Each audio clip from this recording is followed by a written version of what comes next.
Mi deseo es conocerte a ti, Señor Jesús. Mi deseo es conocerte a ti, Señor Jesús.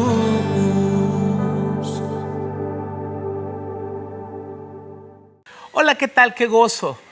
¡Qué bendición poder saludarte en una edición más de tu devocional, Tu Tiempo con Dios! Agradecemos muchísimo sus comentarios, sus saludos y sus oraciones.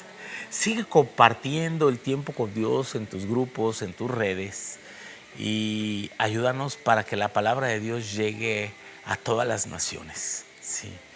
El propósito de cumplir la gran comisión mediante la predicación, mediante el testimonio, y que la palabra de Dios vaya transformando primeramente también nuestro corazón al oírla, al meditarla. Sí. Adquiere tu devocional impreso en duranolatino.org. Acompáñanos en las Escrituras en este día, en el libro del profeta Joel, capítulo 1, versículos 1 al 12. Arrepentimiento ante el juicio. Palabra de Jehová que vino a Joel, hijo de Petuel. Oíd esto, ancianos, y escuchad todos los moradores de la tierra. ¿Ha acontecido esto en vuestros días o en los días de vuestros padres? De esto contaréis a vuestros hijos y a vuestros hijos a sus hijos y sus hijos a la otra generación. Lo que quedó de la oruga comió el saltón, lo que quedó del saltón comió el revoltón, y la langosta comió lo que el revoltón había quedado. Despertad, borrachos, y llorad, gemid todos los que bebéis vino, a causa del mosto, porque os es quitado de vuestra boca. Porque pueblo fuerte e innumerable subió a mi tierra. Sus dientes son dientes de león, y sus muelas, muelas de león. Asoló mi vid y descortezó mi higuera, del todo la desmenuzó y derribó sus ramas, quedaron blancas. Llora tú como joven vestida de cilicio por el marido de su juventud. Desapareció de la casa de Jehová la ofrenda y la libación. Los sacerdotes, ministros de Jehová, están de duelo. El campo está asolado, se enlutó la tierra, porque el trigo fue destruido. Se secó el mosto, se perdió el aceite. Confundíos labradores, gemid viñeros por el trigo y la cebada, porque se perdió la mies del campo. La vid está seca y pereció la higuera. El grano también, la palmera y el manzano. Todos los árboles del campo se secaron, por lo cual se extinguió el gozo de los hijos de los hombres. Arrepentimiento ante el juicio. Hoy estamos comenzando un nuevo libro, el libro del profeta Joel.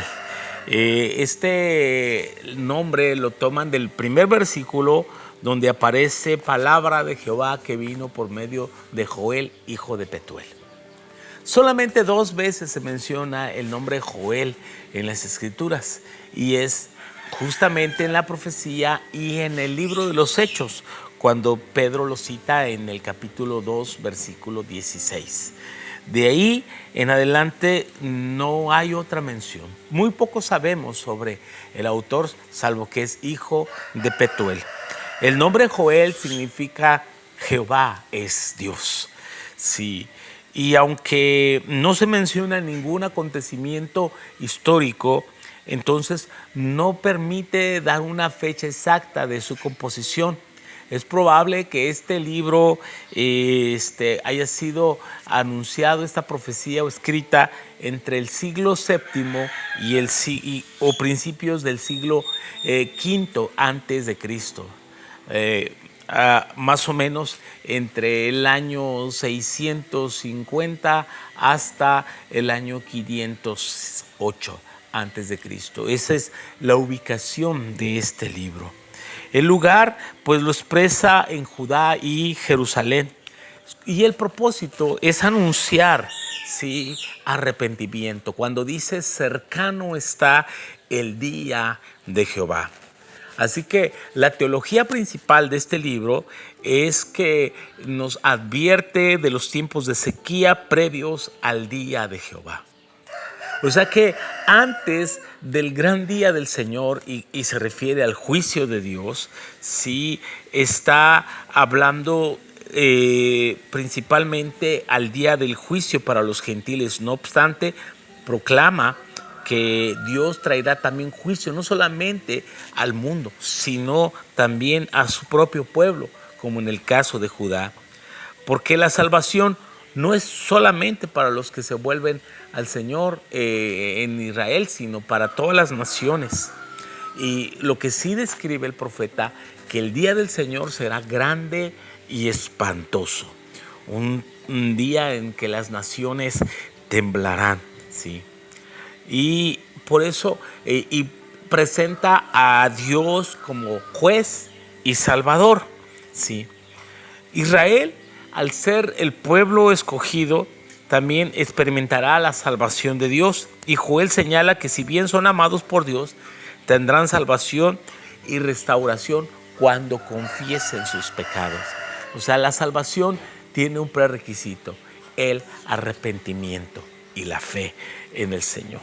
Así que la palabra arrepentimiento expresa un cambio de mente, un cambio de dirección, ¿sí?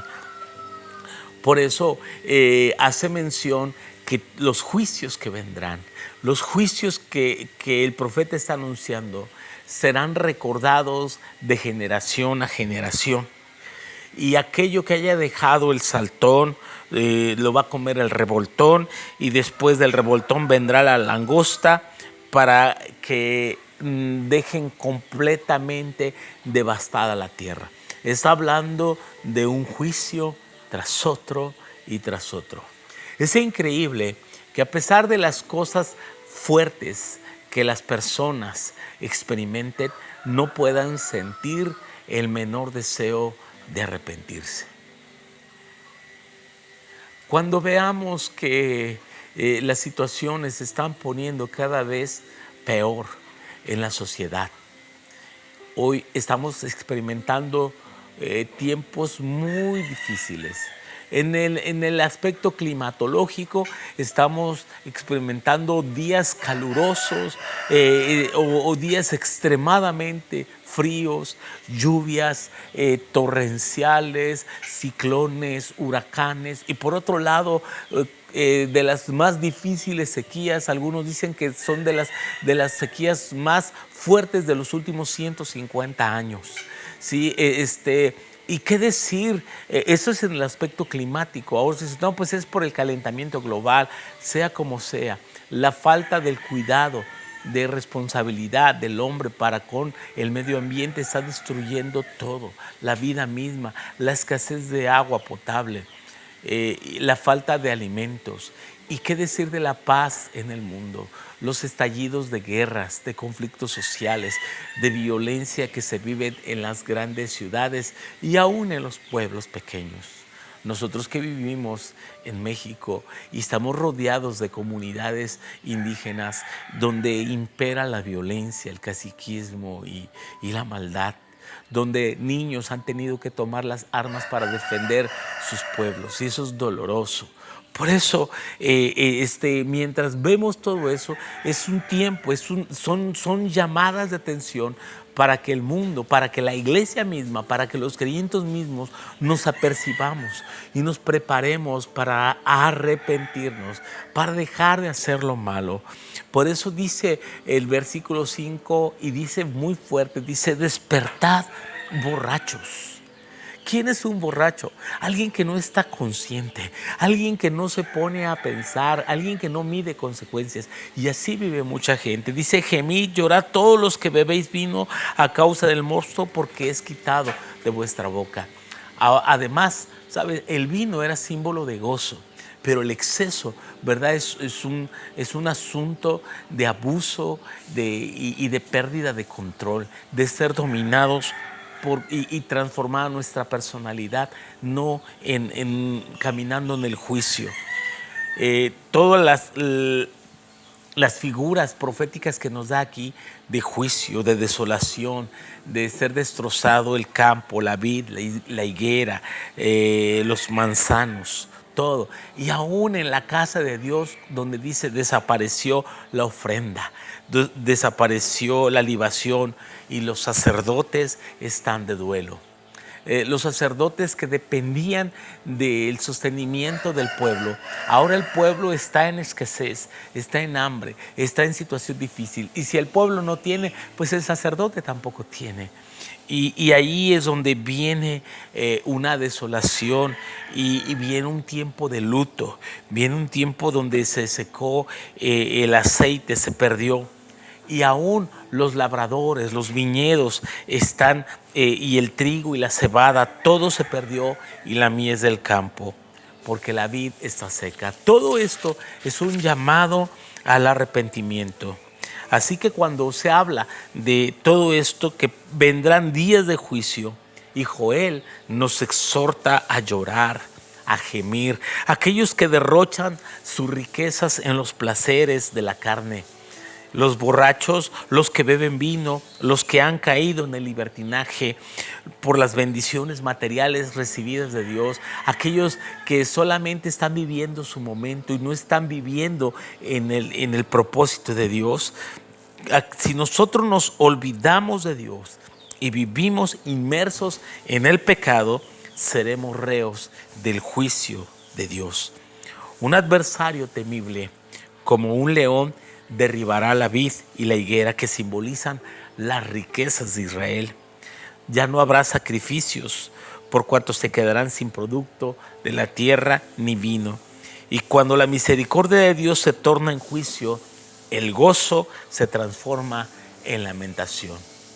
Dios libre a su pueblo, sí, de caer en esta condenación. Que no seamos livianos, que no seamos tolerantes con el pecado.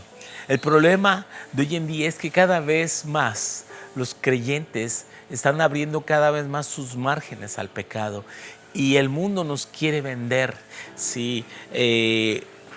Asuntos de pecado, abortos, asuntos de sexualidad, asuntos de inmoralidad, asuntos de falta de ética, y que lo veamos como algo normal, pero no es normal. Dios no ha cambiado. El carácter santo de Dios que existía 700 años antes de Cristo no ha cambiado para el día de hoy. Sí, la gente quiere decir, bueno, es que eso era en el pasado. Los juicios de Dios son reales. Han sucedido sobre su pueblo, sucedió en las cautividades de Israel, sucedió en el juicio en cada nación que Dios permitió, ¿sí? Y puede ocurrir hoy en día. Así que seamos prontos para escuchar esta llamada al arrepentimiento que nos presenta Joel. Te mando un fuerte abrazo a la distancia y que Dios te bendiga. Mi deseo es con